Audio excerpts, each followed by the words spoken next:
तीसरी कविता कालिदास।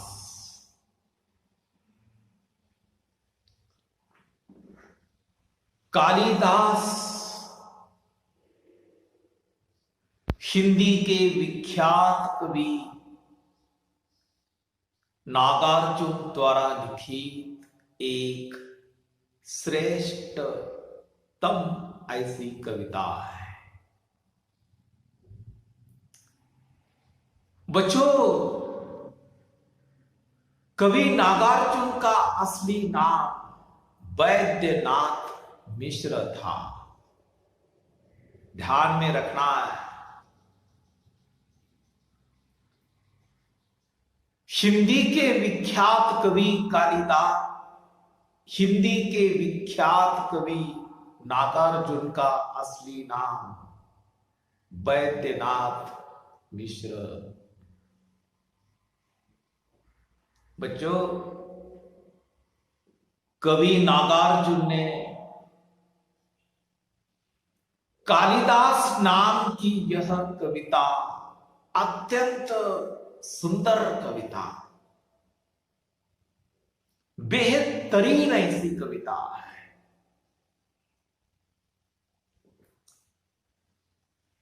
इस कविता में कवि नागार्जुन ने संस्कृत भाषा के महाकवि कालिदास को लेकर कविता लिखी। बच्चों, संस्कृत के महाकवि कालिदास को कौन नहीं जानता? सारा विश्व कालिदास को जानता है। कालिदास संस्कृत भाषा के महाकवि थे। कवि कालिदास ने संस्कृत भाषा में अभूतपूर्व ऐसी मौलिक काव्य की रचना की थी, और जिन रचनाओं के कारण आज भी कवि कालिदास संसार में विख्यात है। आज भी लोग कालिदास को भूल नहीं सके। बच्चों, कवि कालिदास ने संस्कृत भाषा में 3 प्रेम काव्य की रचना की। उनका पहला प्रेम काव्य था रघुवंश नाम का, दूसरा प्रेम काव्य था कुमार संभवम, और तीसरा प्रेम काव्य था, सारी दुनिया जानती है उस प्रेम काव्य को, उसका नाम था मेघदूत। इन 3 प्रेम काव्य की रचना संस्कृत के महाकवि कालिदास ने की। इन तीनों प्रेम काव्य में कालिदास ने जो पात्र खड़े कर दिए हैं, जिन नायकों का चित्रण किया है, नायक नायिका का चित्रण किया है, वे प्रचंड एक दूसरे से प्रेम करने वाले पात्र हैं। बच्चों, एक दूसरे से प्रचंड अटूट प्रेम करने वाले ये पात्र कवि कालिदास ने अपने प्रेम काव्य में खड़े कर दिए, चित्रित कर दिए। उनका पहला जो प्रेम काव्य है रघुवंश नाम का, इस रघुवंश में रघुवंशी राजा अज और रानी इंदुमती ने प्रेम किया था, परंतु इंदुमती की मृत्यु पर राजा अज बहुत दुखी हुआ, बहुत रोया, बहुत रोया, बहुत रोया। बच्चों, जिसके साथ अग्नि को साक्षी रखकर 7 फेरे लगाए थे, जिसके साथ जन्मों जन्मी की गांठ बांधी थी, वह प्रिय पत्नी राजा अज को छोड़कर चली गई। इंदुमती की मृत्यु हो गई। राजा अज इंदुमती की मृत्यु शोक से बहुत रोया था, बहुत रोया था, बहुत रोया था। कवि कालिदास की जो दूसरी रचना है, उस रचना का नाम है कुमार संभवम। कुमार संभवम इस काव्य का नायक, इस काव्य का प्रेमी कामदेव और प्रेमिका कामदेव की पत्नी रति का प्रेम वर्णन किया है। बच्चों, कामदेव के बारे में आप लोग शायद कथा जानते होंगे। कामदेव को भगवान शिव ने अपनी तीसरी आंख की महाज्वाला में भस्म कर दिया था। अपने पति को अपनी आंखों के सामने भस्म होते देखकर प्रिय पत्नी रति बहुत दुखी हुई, बहुत रोई थी, बहुत रोई थी। कालिदास की तीसरी रचना है विख्यात ऐसी रचना, अरे आज भी प्रसिद्ध है संस्कृत भाषा में, और उस तीसरे प्रेम काव्य का नाम था मेघदूत। मेघदूत नामक महाकाव्य जो है, प्रेम काव्य है, उसका नायक, उसका प्रेमी यक्ष। जो यक्ष अलकापुरी में राजा कुबेर के राज्य में, राज दरबार में एक नौकर का काम करता था, परंतु अपने कर्तव्य में या कर्तव्य की अवहेलना होने के बाद राजा कुबेर ने अलकापुरी से उसे बाहर निकाल दिया। 1 साल के लिए प्रिय पत्नी से दूर रखा, अलकापुरी छोड़ने का आदेश दिया था। तो राजा के आदेश पर प्रेमी यक्ष मध्य प्रदेश में चला गया। 1 साल तक अपनी प्रिय पत्नी के विरह में अत्यंत व्याकुल रहा, बहुत दूर रहा। यक्ष अपनी प्रिय पत्नी यक्षिणी के विरह में बहुत रोया, बहुत रोया, बहुत रोया। बच्चों, मुझे एक बात स्पष्ट करनी है आप लोगों से कि क्या लोग थे यार ये, अपनी पत्नी से कितना प्रेम करते थे ये लोग, अपनी धर्म पत्नी से, अपनी अर्धांगिनी से कितना लगाव था, कितना प्रेम था, बेजोड़ था, बेजोड़। परंतु एक बात है, देखो, फिर आप लोगों के मन में भी एक प्रश्न उपस्थित हुआ होगा कि राजा अज पत्नी विरह में बहुत रोया, पत्नी रति कामदेव के विरह में बहुत रोई, यक्ष अपनी प्रिय पत्नी से दूर रहने के कारण यक्षिणी के विरह में बहुत रोया। फिर कवि नागार्जुन ने कालिदास से क्यों पूछा है? परंतु एक बात है, देखो बच्चों, कवि नागार्जुन राजा विरह की भावना,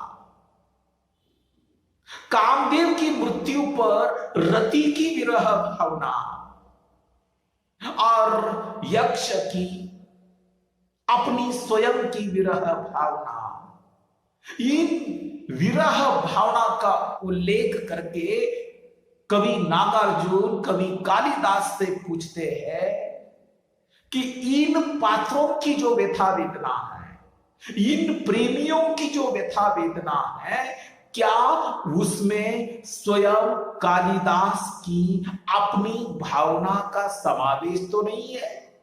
अरे ऐसी तो बात नहीं है कि राजा अज की जो वेदना है वह कवि कालिदास की वेदना है, जो रति की वेदना है वह कवि कालिदास की वेदना है, यक्ष की जो वेदना है वह कवि कालिदास की वेदना है। ये क्यों?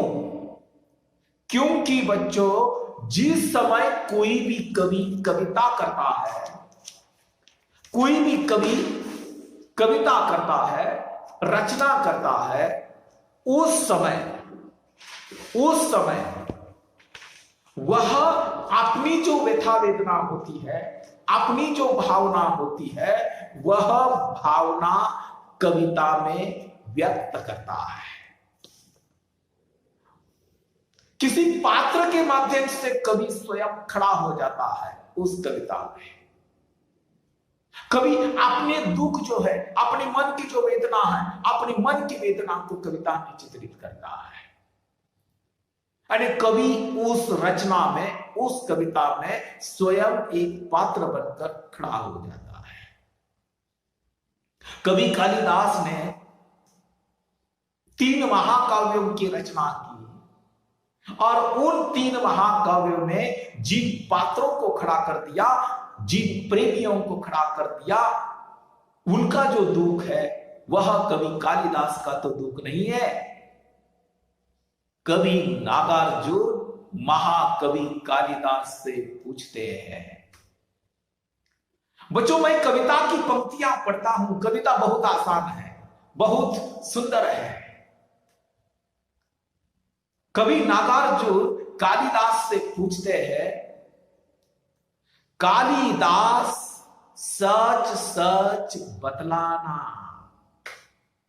कविता की पहली पंक्ति है, कालिदास सच सच बतलाना, इंदुमती के मृत्यु शोक से, इंदुमती के मृत्यु शोक से आज रोया या तुम रोए थे, कालिदास सच सच बतलाना। बच्चों, कवि नागार्जुन कालिदास से पूछते हैं कि ये कालिदास सत्य सत्य बतलाना, जब रघुवंशी राजा अज की पत्नी इंदुमती की मृत्यु हो गई, तब अपनी प्रिय पत्नी की मृत्यु शोक से उसका पति राजा अज रोया था या तुम रोए थे, कालिदास सत्य सत्य बतलाना। बच्चों, जिस समय मनुष्य अपने जीवन में सुख और दुखों का अनुभव करता है, अपने प्रिय व्यक्ति से बिछड़ जाता है, और बच्चों, कोई भी प्रेमी हो या प्रेमिका, पति हो या पत्नी हो, एक दूसरे के करीब आना बहुत आसान होता है, परंतु एक दूसरे से बिछड़ जाना, उसके जैसा महादुख दूसरा कोई नहीं है। एक दूसरे से दूर जाना इतना आसान नहीं है बच्चों, उसका दुख बहुत बड़ा होता है। अपने हृदय की जो वेदना है, अपने हृदय का जो दुख है, कवि अपनी कविता के माध्यम से व्यक्त करता है। दो प्रेमी एक दूसरे से दूर जाए, उसके जैसा दुख दूसरा नहीं है। बच्चों, एक मराठी की कविता है, उसकी 4 पंक्तियां आपको मैं सुनाता हूं। प्रेमी क्या कहता है प्रेमिका से? प्रेमी प्रेमिका से कहता है, तुला वजा केल्यावर,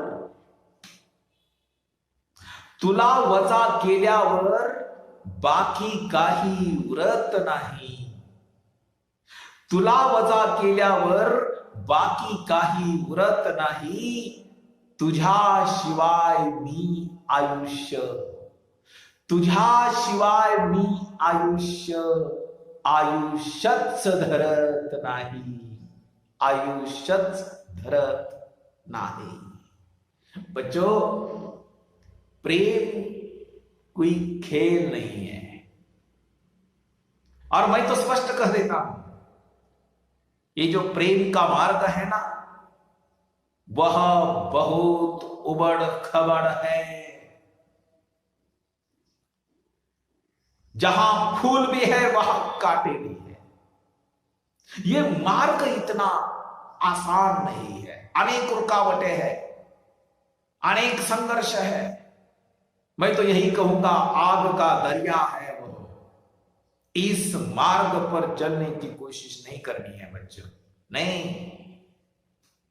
आज तक इतिहासों में गवाह है, किसी भी प्रेमियों को सुख नहीं मिला है, सुकून नहीं मिला है। उसका जो अंत हुआ, सुकून नहीं, दर्द के सिवा कुछ नहीं मिला है, दुख के सिवा कुछ नहीं मिला है। अगली पंक्तियां है, कवि वर्णन करता है। कवि कालिदास से कवि नागार्जुन पूछते हैं, शिव जी की तीसरी आंख से, शिव जी यानी भगवान शिव, शिव यानी शंकर, शंकर के माथे पर तीसरी आंख थी। कवि नागार्जुन वर्णन करता है, शिव जी की तीसरी आंख से निकली हुई महाज्वाला में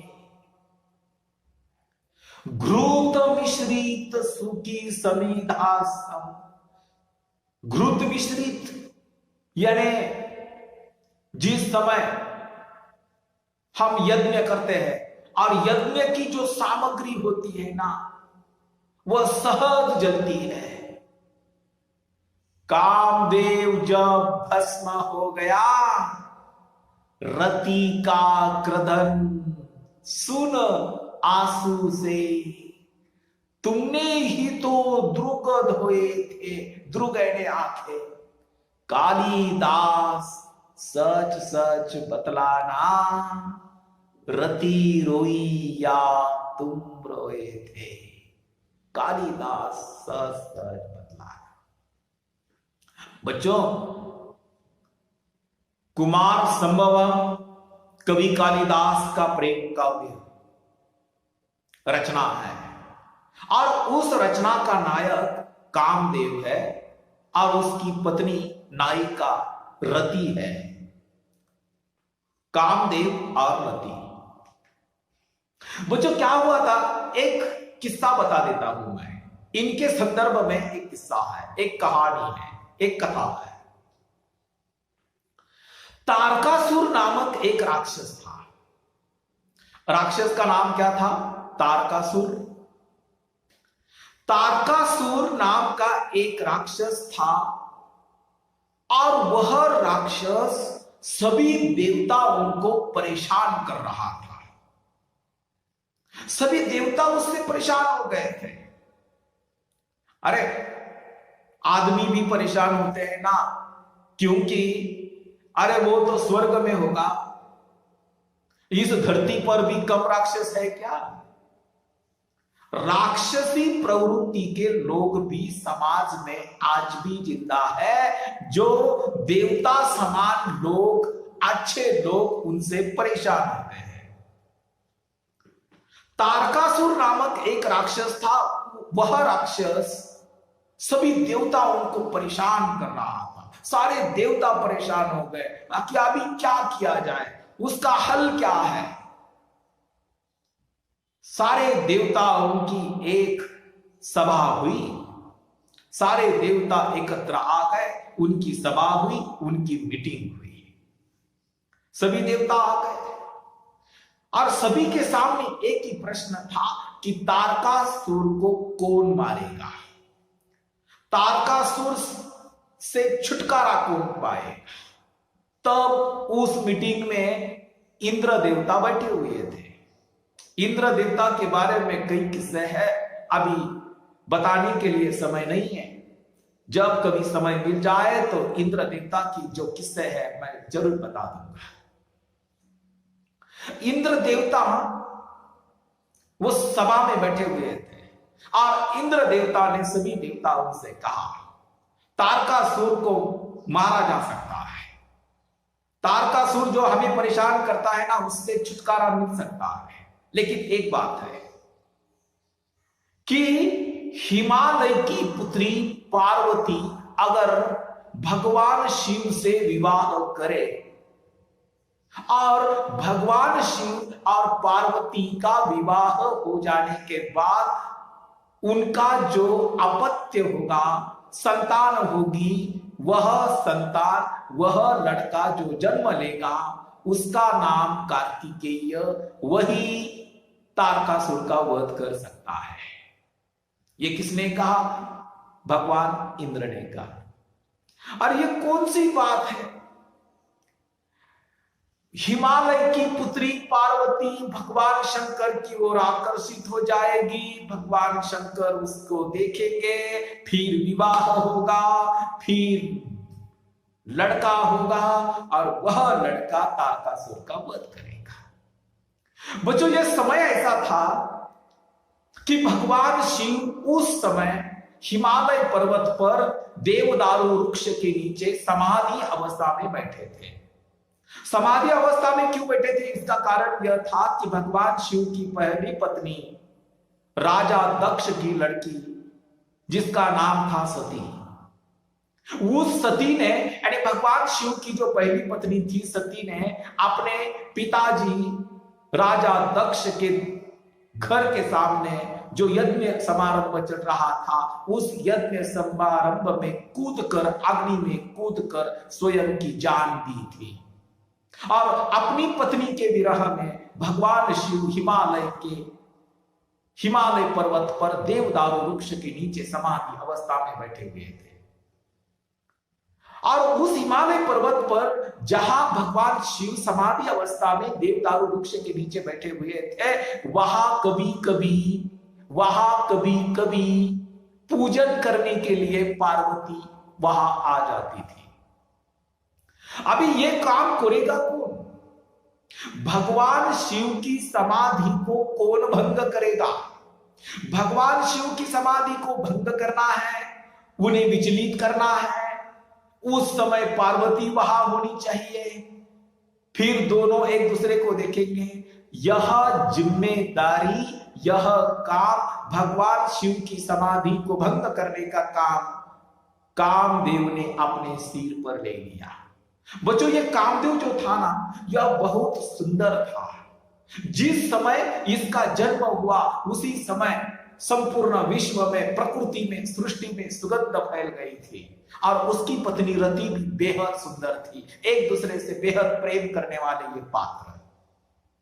कामदेव ने जब ये काम अपने सिर पर ले लिया, अपने कंधे पर ले लिया, अपनी जिम्मेदारी पर ले लिया, और कामदेव और रति ये दोनों छुप छुप कर पेड़ों के पीछे छुप कर, पौधों के पीछे छुप कर हिमालय पर्वत पर जा पहुंचे, जहां शिव समाधि अवस्था में बैठे हुए थे। और उस समय अचानक पार्वती वहां आ गई पूजन के लिए, और कामदेव के हाथ में पुष्प बाण था। यह पुष्प बाण की खासियत ऐसी थी बच्चों, ये पुष्प बाण जिसकी ओर छोड़ा जाए सुगंध फैल जाती थी, और आसपास कोई भी स्त्री हो, वह पुरुष उसकी ओर आकर्षित हो जाता था। वह पुष्प बाण केवल कामदेव के पास था, और वह पुष्प बाण कामदेव को भगवान इंद्र ने दिया था। ऐसी कथा है, गायकवाड़ सर अपनी मन से नहीं कहते, ऐसी कथा है। एक पेड़ के पीछे कामदेव और रति छुपी थी, और कामदेव ने भगवान शिव की ओर समाधि अवस्था में बैठे हुए थे, वह पुष्प बाण छोड़ा, और उस समय भगवान शिव की प्रतिज्ञा समाधि भंग हो गई। उन्होंने आंखें खोली और वे विचलित हो गए, और वे सोचने लगे कि मेरी प्रतिज्ञा भंग करने वाला कौन है। उनकी आंखें चारों ओर इधर उधर देख रही थी कि कौन है मेरी प्रतिज्ञा को भंग करने वाला। और जिस समय उन्होंने देखा, एक पौधों के पीछे कामदेव छिपा हुआ था। भगवान शिव बहुत क्रोधित हो गए। उनका क्रोध सभी जानते हैं। सभी जानते हैं उनका क्रोध कैसा था भगवान शिव का। फिर भगवान शिव ने पहली बार अपनी तीसरी आंख खोली और तीसरी आंख की महाज्वाला, अग्नि की महाज्वाला तीसरी आंख से बाहर निकली और कामदेव पत्नी रति की आंखों के सामने भस्म होकर राख हो गया, जलकर राख हो गया। उस समय पत्नी रति ने अपने प्रिय पति को आंखों के सामने जलते हुए देखा, मरते हुए देखा, राख होते देखा। उस समय वह बहुत रोई, बहुत रोई, बहुत रोई थी। उसका विरह अत्यंत दुखी विरही थी रति। कवि नागार्जुन कालिदास से पूछते हैं कि हे कालिदास, हे कालिदास, जब भगवान शिव की तीसरी आंख की महाज्वाला बाहर निकली थी, भगवान शिव की तीसरी आंख अग्नि ओक रही थी और उस महाज्वाला से शिव ने कामदेव को जलाकर भस्म कर दिया, राख कर दिया।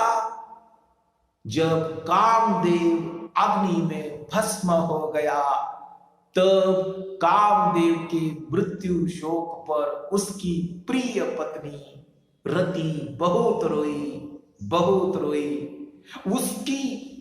उसकी आवाज सुनकर, उसका क्रधन सुनकर, उसका रोना सुनकर, उसका दुख सुनकर, हे कालिदास, तुमने भी तो अपने आंसुओं से अपनी आंखें धोई थी।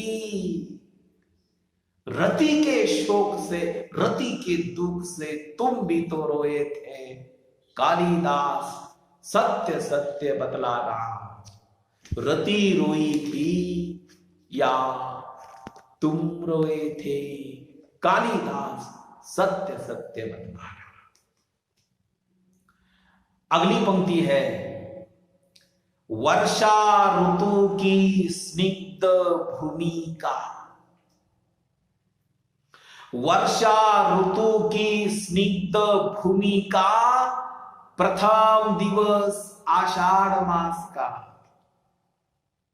प्रथम दिवस आषाढ़ मास का, देख गगन में श्याम घन घटा, विदुर यक्ष का मन जब उचटा, खड़े खड़े तब हाथ जोड़कर, चित्रकूट के सुलभ शिखर पर उस बेचारे ने भेजा था, जिसके द्वारा संदेशा। बच्चों, बहुत सुंदर कविता है ये नागार्जुन की। नागार्जुन वर्णन करता है, ये किसका वर्णन करता है? बच्चों, ये वर्णन जो है ना, कवि कालिदास का प्रख्यात विख्यात प्रेम काव्य मेघदूत। आज भी सारी दुनिया मेघदूत को भूल नहीं सकी बच्चों। मेघदूत नामक महाकाव्य का नायक यानी प्रेमी, जिसका नाम था यक्ष, और उसकी पत्नी प्रेमिका यक्षिणी, बेहद प्रेम करने वाले पात्र। बच्चों, एक किस्सा है उसके बारे में। जब अलकापुरी के राजा कुबेर के एक कर्मचारी, जिसका नाम था यक्ष, अलकापुरी के राजा कुबेर के राज्य का एक कर्मचारी जिसका नाम था यक्ष, इस यक्ष ने अपराध किया। यक्ष ने अपराध किया, कर्मचारी ने अपराध किया। राजा कुबेर ने 1 वर्ष तक अपनी प्रिय पत्नी से दूर जाकर रहने का दंड यक्ष को दिया। राजा कुबेर ने यक्ष को, अपने कर्मचारी को अपराध के बदले दंड क्या दिया, सजा क्या सुनाई? यक्ष की पत्नी से 1 वर्ष तक दूर रहने की सजा सुनाई। यक्ष ने इस दंड को चुपचाप स्वीकार कर लिया और अलकापुरी छोड़कर यक्ष मध्य प्रदेश के रामगिरी पर्वत पर आया और वही रामगिरी पर्वत पर यक्ष ने 1 वर्ष बिताने का निश्चय किया। बच्चों, आषाढ़ महीने का पहला ही दिवस था। आषाढ़ महीने का पहला ही दिवस था और आषाढ़ महीने के पहले दिन पर आकाश में काले काले बादल छा गए थे। आकाश के जो बादल थे वह पूर्वी दिशा से पश्चिम की ओर जा रहे थे और उन काले काले बादलों को देखकर प्रेमी यक्ष का मन खिन्न हो गया। अपनी पत्नी के विरह में, पत्नी के दुख में, पत्नी से बिछड़ जाने से उसका मन, यानी यक्ष का मन उसट गया, खिन्न हो गया। वह स्वयं को भूल गया। हिमगिरी पर्वत पर खड़े रहकर यक्ष ने उन काले काले मेघों को देखकर, वे मेघ अलकापुरी की ओर जा रहे थे, उन मेघों को दूत बनाकर, संदेशवाहक बनाकर अपनी प्रिय पत्नी यक्षिणी को यक्ष ने विरह संदेश भेजा था, विरह संदेश पत्नी तक पहुंचाया था। उस समय यक्ष प्रेमी बहुत दुखी था अपनी प्रिय पत्नी से बिछड़ जाने से। कवि कालिदास मेघदूत का जो पात्र उपस्थित कर, ऐसा तो नहीं लगता है कि यक्ष की जो वेदना है, यक्ष की जो प्रिय पत्नी से बिछड़ना है, वह ऐसा तो नहीं है। कवि कालिदास अपनी पत्नी से बिछड़ गया था और यह दुख, यह वेदना कवि कालिदास की वेदना है। कवि नागार्जुन वर्णन करता है, वर्षा ऋतु की स्निग्ध भूमि का प्रथम दिवस आषाढ़ मास का। कवि कहता है वर्षा ऋतु का आरंभ हो चुका था। वर्षा ऋतु यानी बारिश के दिन, बारिश का ऋतु, बरसात का ऋतु प्रारंभ हो चुका था।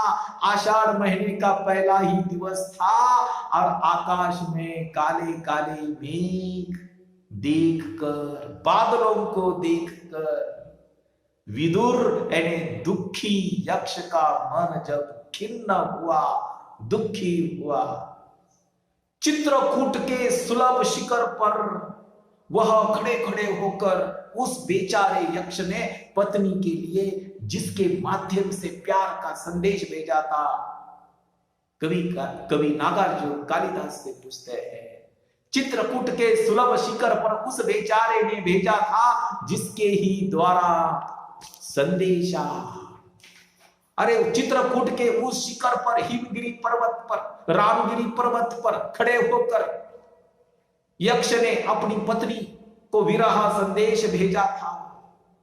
कवि पूछता है, उन मेघों का साथी बनकर उड़ने वाले कालिदास, उन पुष्परावृत मेघों का अधिपति, पुष्परावृत शब्द का अर्थ है अधिपति, उन मेघों का साथी बनकर, दोस्त बनकर उड़ने वाले कालिदास, सत्य सत्य बतलाना, पर पीड़ा से पूर पूर हो, थक थक कर और चूर चूर हो, अमल धवल गिरी के शिखरों पर प्रियवर तुम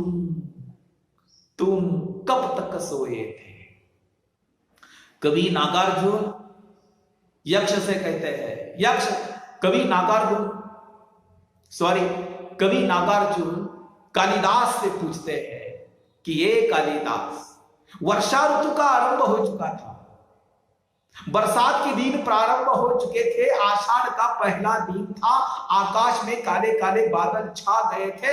उन काले काले बादलों को देखकर यक्ष का मन अपनी पत्नी विरह में खिन्न हो गया था। चित्रकूट के उस सुलभ शिखरों पर खड़े होकर उस बेचारे ने उन मेघों को दूत बनाकर संदेश भेजा था, परंतु उन मेघों के साथ या उन मेघों का साथी बनकर उड़ने वाले कालिदास, सत्य सत्य तुम बतलाना, दूसरों की पीड़ा, दूसरों की वेदना से स्वयं दुखी होकर, थक थक कर और चूर चूर होकर उस पवित्र धवल यानी सफेद पर्वतों के शिखरों पर, ए प्रियवर कालिदास तुम कब तक सोए थे? प्रियतमा पत्नी विरह में तुम रोए थे या यक्ष रोया था? कालिदास सत्य सत्य बतलाना। अंतिम पंक्तियां है, रोया यक्ष की तुम रोए थे, कालिदास सत्य सत्य बतलाना। कवि नागार्जुन कालिदास से प्रश्न पूछते हैं, अनेक प्रश्न पूछते हैं कि ये कालिदास, यक्ष रोया था उस समय पत्नी विरह में या तुम रोए थे? कालिदास सत्य सत्य बतलाना। बच्चों, कवि कालिदास ने अपनी रचनाओं में जो वेदना को चित्रित किया है, वह पत्नी विरह की वेदना है। क्योंकि राजा यक्ष की जो वेदना है या पत्नी रति की जो वेदना है या प्रेमी यक्ष की जो वेदना है, वह वेदना कवि कालिदास की भी वेदना है। इसका कारण यह है कि कवि कालिदास अपनी प्रिय